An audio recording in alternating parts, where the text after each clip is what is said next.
तो गाइस कैसे हैं आप सब लोग। गार्ड्स राम के एपिसोड 451 के साथ हाजिर हो। तो लास्ट एपिसोड के एंड पे हमने देखा था कि हमारा जुंची जो होता है वहां पर सभी के सामने निकल कर आता है और आकर इटर्नल स्काई एम्परर से मिलता है। तो इसी के साथ ही वहां पर आने के बाद जब उनसे ग्रीट करता है तो मिशन के फादर उसकी तरफ देखकर सोच रहे होता है कि ये लड़का तो वाकई में यहाँ पर जिंदा है और ये बात भी वाकई में सच है कि उस लड़की को बचाने के लिए वहां पर स्टार गार्ड राम में गया था। जबकि मिशन उनसे कहते हैं कि डैड अब यहाँ पर अपने दामाद को देखकर इस तरह से हैरान क्यों हो रहे हैं, ये आपका सन इन लॉ है, आपको तो यहाँ पर इसे अच्छे से ग्रीट करना चाहिए। जबकि लू गुजी को दिखाता है कि लू गुजी वहां पर बहुत ज्यादा गुस्सा आ रही होती है क्योंकि वो तो यहाँ पर उससे बदला लेने के लिए आई है। तो हमारा जुंची होता है वो सोच रहा होता है कि ये कमीनी तो यहाँ पर मुझे मार कर ही रहेगी। और इसी के साथ ही इटर्नल स्काई एम्परर जो होता है वो उसे कहता है कि लड़के में वाकई में इस बात से बहुत ज्यादा खुश हो, हालांकि उस इवल इन्फेंट के वाकये की वजह से यहाँ पर हमें बहुत ज्यादा नुकसान पहुंचा है, लेकिन इसकी बात भी तुम्हारी जो स्ट्रेंथ है वो पूरी तरह से इंटैक्ट है कि इवल बेबी ने जब तुम्हारे पर अटैक किया होगा तो तुम वहां पर किसी तरीके से बच गए होगे। तुम्हारा जो जुंची होता है उसकी बात सुनने के बाद काफी हैरान होता है और कहता है कि यहाँ पर किस इवल इन्फेंट की बात कर रहे हैं, इवल बेबी की बात कर रहे हैं।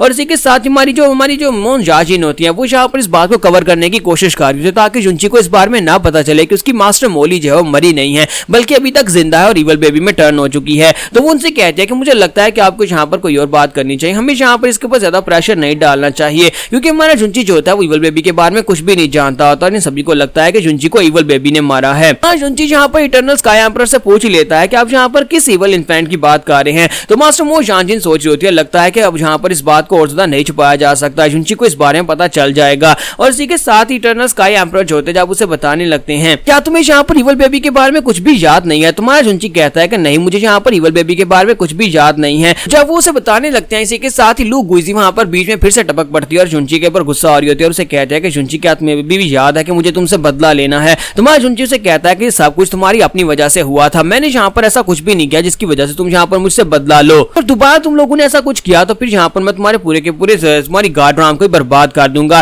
स्काई गार्ड एम्परर जो होता है उन दोनों के बीच में वहां पर समझौता करवाने की कोशिश कर रहे होते हैं। वो उनसे कहते हैं कि प्लीज शांत हो जाओ, मुझे लगता है कि यहाँ पर तुम लोगों को अपने झगड़े को भुला देना चाहिए। जुंची हमारे लिए एक बहुत ही बड़ा टैलेंट था जो कि वहां पर हमारे इटर्नल स्काई राम के अंदर नहीं जा पाया था, लेकिन अब भी यहाँ पर ये काफी ज्यादा वैल्यूएबल है और हमें यहाँ पर इसको रिस्पेक्ट देनी चाहिए। लोग उसकी बात सुनने के बाद गुस्सा तो हो रही होती है लेकिन साथ ही वो यहाँ पर इटर्नल गार्ड एम्परर के सामने तो ज्यादा कुछ नहीं कर पाएगी। तो इटर्नल गार्ड एम्परर से कहता है कि मुझे लगता है कि तुम्हें फिलहाल के लिए इसको यहाँ पर माफ कर देना चाहिए और यहाँ पर से वापस चले जाना चाहिए क्योंकि जुंची एक बहुत ही टैलेंटेड लड़का और हम लोग यहाँ पर जुंची को दोबारा नहीं खो सकते। ये 3 साल के बाद दोबारा जिंदा होकर वापस आया है, इसी वजह से मैं यहाँ पर तुमसे कहता हूँ कि प्लीज यहाँ पर इसको छोड़ दो, यहाँ पर से चली जाओ ताकि तुम यहाँ पर इससे अपना बदला ना लो। तो यहीं पर मून गार्ड एम्परर को भी दिखाता है कि वो भी आगे बढ़ती है और उसे कहते हैं कि लू गुइजी मुझे लगता है कि ये बिल्कुल ठीक कह रहे हैं, तुम्हें यहाँ पर इटर्नल गार्ड एम्परर की वजह से यहाँ पर ये करना चाहिए, उन्होंने यहाँ पर तुमसे रिक्वेस्ट किया इसी वजह से यहाँ पर से चली जाओ और हमारे जुंची से बदला ना लो। तो लू गुइजी उन दोनों की बातें सुनने के बाद कहती है तो फिर ठीक है, यहाँ पर तुम दोनों गार्ड एम्परर्स की वजह से मैं चली जाती हूँ, फिलहाल के लिए वो यहाँ पर जुंची के ऊपर अटैक नहीं करूंगी और इससे बदला नहीं लूंगी, लेकिन जुंची को बता देना कि दोबारा यहाँ पर कभी मुझसे पंगा ना ले। और इसी के साथ ही जैसी वहां पर से जाने लगती है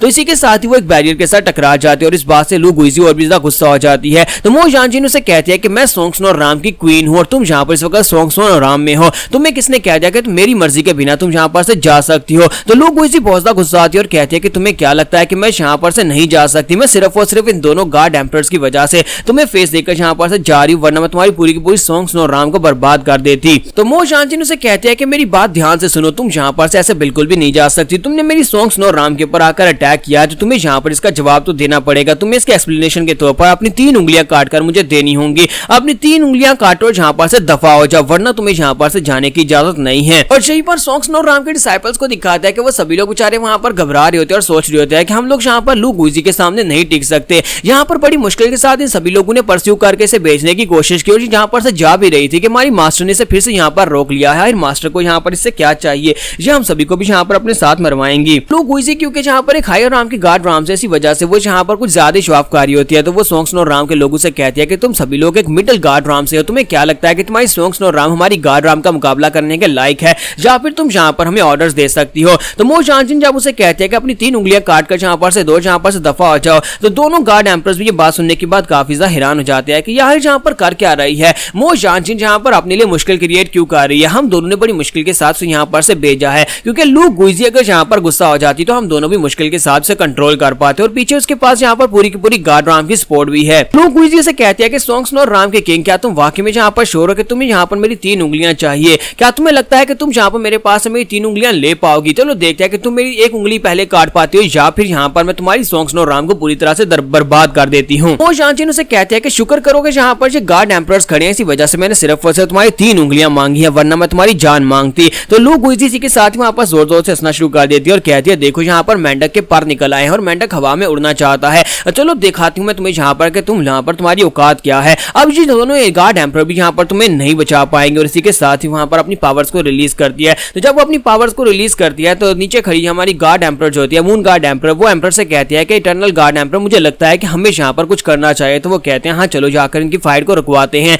तो मून गार्ड एम्परर से कहते हैं कि नहीं मैं यहाँ पर फाइट रुकवाने की बात नहीं कर रही, मैं यहाँ पर कह रही हूँ कि हम दोनों मिलकर एक बैरियर क्रिएट करते हैं जिससे इन दोनों की फाइट वहां से बाहर ना निकले और निर्दोष लोग ना मारे जाएं। तो वो से कहते हैं अच्छा ठीक है मैं गलत समझ गया। और इसी के साथ ही दोनों वहां पर अपनी पावर्स के साथ एक बैरियर क्रिएट करते हैं ताकि वो दोनों औरतें जो अंदर फाइट कर सकें। और इसी के साथ ही वो दोनों अपनी पावर्स को रिलीज करती है। तो पहले लू गुइजी अपनी पावर को वहां पर रिलीज करती है, उसका प्रेशर ज्यादा होता है क्योंकि वो एक 9th लेवल की गार्ड है, जबकि दूसरी तरफ से मो जानजिन जो है उसका लेवल जो है वो भी 6 है, इसी वजह से वो इतनी पावरफुल तो नहीं है। लेकिन इसी के साथ ही वो अपनी फिनिक्स की पावर को रिलीज करती है और अपनी आईसी फिनिक्स को उसकी तरफ भेजती है जो कि बड़ी तेजी के साथ उड़ता हुआ लू गुइजी की तरफ आगे बढ़ता है। जैसे वो लू गुइजी के साथ टकराता है लू गुइजी को भी वहां पर एक झटका लगता है क्योंकि उसकी पावर लेवल कम होने के बावजूद उसका फिनिक्स काफी ज्यादा पावरफुल होता है। और इसी के साथ ही लू गुइजी अब यहाँ पर अपना अटैक रेडी करती है ताकि वो मो जानजिन के ऊपर अटैक कर सके। तो यहाँ पर हमारी एपिसोड 451 का एंड हो जाता है। तो एपिसोड की एक्सप्लेनेशन अच्छी लगी हो तो कमेंट करके जरूर बताइएगा और वीडियो को लाइक करना मत भूलिएगा। Thank you.